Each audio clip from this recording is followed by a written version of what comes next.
নমস্কার, আপনারা দেখছেন ওঙ্কার বাংলার সঙ্গে রয়েছে দেবাঞ্জলি। নজর রাখবো এই মুহূর্তের বিশেষ কিছু খবরের দিকে। রাজ্যের সাম্প্রতিক রাজনৈতিক পালাবদলের পর যখন এক পারে চলছে ভাঙন এবং অন্য পারে চলছে নেতাদের চোরাচালান, সেই সময় বদলের হাওয়া গায়ে মেখে রং বদলাচ্ছে নবান্ন চত্বর। নবান্নের সভাঘরের দেওয়ালে পড়ছে গেরুয়া রঙের প্রলেপ। মঙ্গলবার এই চিত্রে ধরা পড়ল ওঙ্কার বাংলার ক্যামেরায়।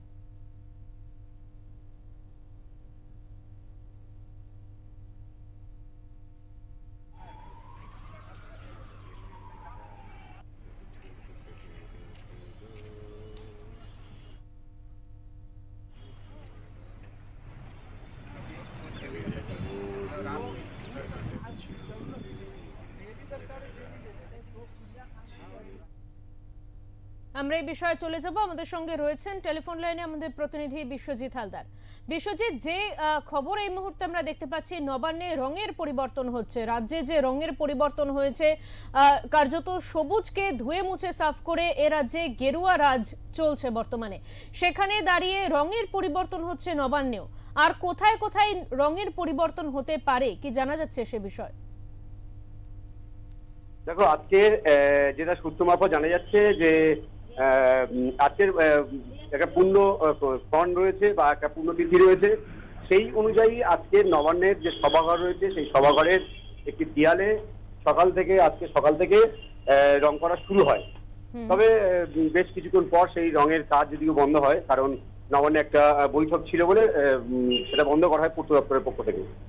এবং এই যে গেরুয়া রং যখন রাজ্যে পালাবদল ঘটেছিল, তখন অনেকে মনে করছিলেন যে যেহেতু পালাবদল ঘটেছে আগের সরকারের সময়, আমরা দেখেছি যে শুধু নবান্ন নয়, সেই সঙ্গে সরকারি যে দপ্তরগুলো রয়েছে বা কলকাতার যে রাস্তাগুলো রয়েছে, সেই সমস্ত রাস্তাগুলোকে আমরা দেখেছিলাম নীল সাদা রঙে ভরে গেছিল।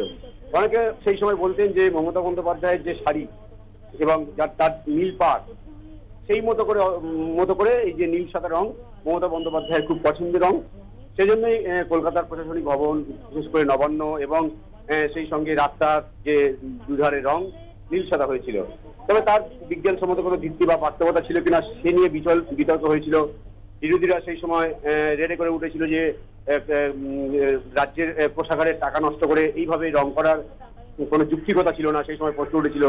এবং অনেকটা এগিয়ে গিয়ে আবার বামেরাও অনেক সময় অভিযোগ করছিল যে এই যে নীল সাদা রঙের পিছনে কার্যত একটা দুর্নীতি রয়েছে। মমতা বন্দ্যোপাধ্যায়ের পরিবারের একটি হার্ডওয়্যার দোকান রয়েছে, রঙের ব্যবসা রয়েছে, সেই ব্যবসাকে সুবিধা করে দিতে, ঘুরপথে সুবিধা করে দেওয়ার জন্য এই নীল সাদা রং করা হচ্ছে। এর মধ্যে একটা দুর্নীতি গন্ধ পেয়েছিলেন সেই সময় বামেরা, যদিও সেই সময় এর বিরোধিতা উপেক্ষা করে বাংলার বা কলকাতার বিভিন্ন জায়গায় আমরা দেখেছিলাম নীল সাদা রঙে হয়েছিল। তবে এই যে রং, তুমি জানো যে এই যে রংগুলো কার্যত ঐতিহ্য মেনে বা পরম্পরা বা সংস্কৃতি মেনে তার উপর ভিত্তি করে এই রংগুলো করা হয়। যেমন তোমার সিটি অফ জয় বলা হয়, যেমন পিঙ্ক অফ জয় বলা হয়, বা গেরুয়া শহর বলা হয় রাজস্থানকে। যেমন বাংলাকে কিন্তু নীল সাদা ভরে দিয়েছিল তৎকালীন তৃণমূল সরকার।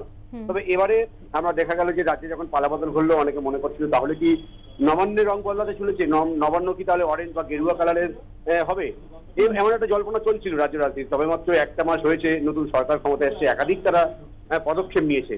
তার মধ্যে এই যে গেরুয়া রং নবান্ন সেজে উঠবে এটা অনেকে মনে করছেন। তবে যেটা নবান্ন সূত্রে জানা যাচ্ছে যে এই মুহূর্তে কিন্তু পূর্ত দপ্তরের পক্ষ থেকে রং করার জন্য কোনো টেন্ডার বা দরপত্র এই মুহূর্তে আনা হয়নি সামনে বা দেওয়া হয়নি। তবে এটা আজকে যেটা হলো, এটা সম্পূর্ণ পরীক্ষামূলকভাবে হয়েছে যে কেমন দেখতে লাগে সেটা পরীক্ষা করার জন্য নীল সাদার পরিবর্তে গেরুয়া সাদা হওয়ার সম্ভাবনা সবচেয়ে বেশি। তবে এইটা নিয়ে অনেক বিতর্ক হবে হয়তো, কারণ রঙের যে এই যে রং, এটা কি শুধুমাত্র ক্ষমতার যে আস্ফালন বা ক্ষমতা দেখানোর জন্য রং হবে, নাকি সত্যি রঙের প্রয়োজন আছে তাই রং করা হবে, তাই নিয়ে কিন্তু ইতিমধ্যেই কিন্তু বিভিন্ন মহল থেকে এই প্রশ্নটা উঠছে যে শুধুমাত্র কি ক্ষমতা দেখানোর জন্য কি রং হবে। নীল সাদা আগের সরকার করেছিল, তাই তার পাল্টা ক্ষমতা দেখানোর জন্য নবান্নকে সাদা গেরুয়া করা হচ্ছে, নাকি সত্যি প্রয়োজন রয়েছে, তাই নিয়ে ইতিমধ্যে কিন্তু অনেকে প্রশ্ন তুলছেন। তবে এই মুহূর্তে তোমাকে যেটা জানিয়ে রাখবো যে নবান্নে কিন্তু 14 তলা গেরুয়া হবে কিনা সেটা এই মুহূর্তে বলা যাচ্ছে না। তবে নবান্নের সভাঘরে কিন্তু গেরুয়া রঙের কোলে বা তুলি পড়েছে আজকে দেবাঞ্জলি। একদমই বিশ্বজিৎ, যে প্রসঙ্গটা তুমি বললে যে এই যে রঙের পরিবর্তন আদৌ কতটা হবে সেটা নিয়ে একটা প্রশ্ন থেকে যাচ্ছে, কিন্তু আমরা যদি কয়েকদিন আগে পিছিয়ে যাই কয়েকদিন, সেই ক্ষেত্রে আমরা দেখতে পারবো যে নবান্নে কিন্তু মমতা বন্দ্যোপাধ্যায়ের আমলে কিন্তু নবান্নে নীল সাদা আলো জ্বালানো হতো, কিন্তু তার পরবর্তীতে যখন রাজ্যে গেরুয়া শিবির এলো, বিজেপি জয়লাভ করলো, তারপরে কিন্তু নবান্নে গেরুয়া আলো দিয়ে কিন্তু নবান্ন পুরো সাজিয়ে তোলা হলো। তার পরবর্তীতে আজকে নবান্নের রং বদল, এরকমই একটা খবর তুমি আমাদের জানাচ্ছ। আর কোথায় কোথায় কলকাতার আর কোথায় কোথায় বা রাজ্যের আর কোথায় কোথায় প্রাথমিক পর্যায়ে রঙের পরিবর্তন হতে পারে, কি জানা যাচ্ছে সে বিষয়? দেখো, যদি তুমি যেটা বলছিলে যে নবান্নে গেরুয়া কালারের আলো জ্বলেছে, শুধু নবান্নে নয়, বিধানসভায় কিন্তু আমরা দেখেছি যে গেরুয়া কালারের আলো জ্বলে এবং আজও পর্যন্ত জ্বলছে। যেদিন থেকে রাজ্যে পালাবদল ঘটেছে, শপথ নেওয়ার যেদিন অনুষ্ঠান হয়েছিল, সেই অনুষ্ঠানে যে লাইট জ্বালানো হয়েছিল গেরুয়া কালারের, অনেকে মনে করছিল হয়তো এটা অস্থায়ী হবে, কিন্তু আজও পর্যন্ত আমরা দেখেছি 1 মাস হলো এই সরকারের বিধানসভায় কিন্তু এই গেরুয়া কালারের আলো এখনো জ্বলছে। তবে যদি এটা ক্ষমতার আস্ফালন, যেমন আগের সরকার তার ক্ষমতা দেখানোর জন্য, বা অনেকে বলেন যে নীল সাদা কোথাও একটা যেন তৃণমূল সরকারের সঙ্গে একটা প্রতীক হয়ে উঠেছিল ক্ষমতা দেখানোর জন্য, যদি তারা এই রং করে থাকেন, তাহলে এবারের যে সরকার যারা যে গেরুয়া কালার করতে চাইছে, এটা কি শুধুমাত্র ক্ষমতার আস্ফালন হবে বা ক্ষমতা দেখানোর জন্য আগের সরকার করেছিল তাই আমাদের করতে হবে? যদি এই মানসিকতা থেকে যদি করা হয়, তাহলে কিন্তু মনে করা হচ্ছে যে শুধু নবান্ন নয়, নবান্ন 14 তলা নয়, যে সমস্ত জায়গায় নীল সাদা রং রয়েছে সে সমস্ত জায়গায় গেরুয়া সাদা রং হতে পারে, যদি ক্ষমতার দেখানো হয় তৃণমূল কংগ্রেসের আগের সরকারের মতো। এবং যদি বিজ্ঞানসম্মত ভাবে যে সত্যি রঙের প্রয়োজন রয়েছে কিনা, বা এই গেরুয়া কালার বা সাদা কালারের যে সাজানোর জন্য যেটা প্রয়োজন ছিল বা প্রয়োজন আছে কিনা, সে বিষয়টা কিন্তু এখন বিভিন্ন মহল মনে করছে যে ভেবে দেখা উচিত।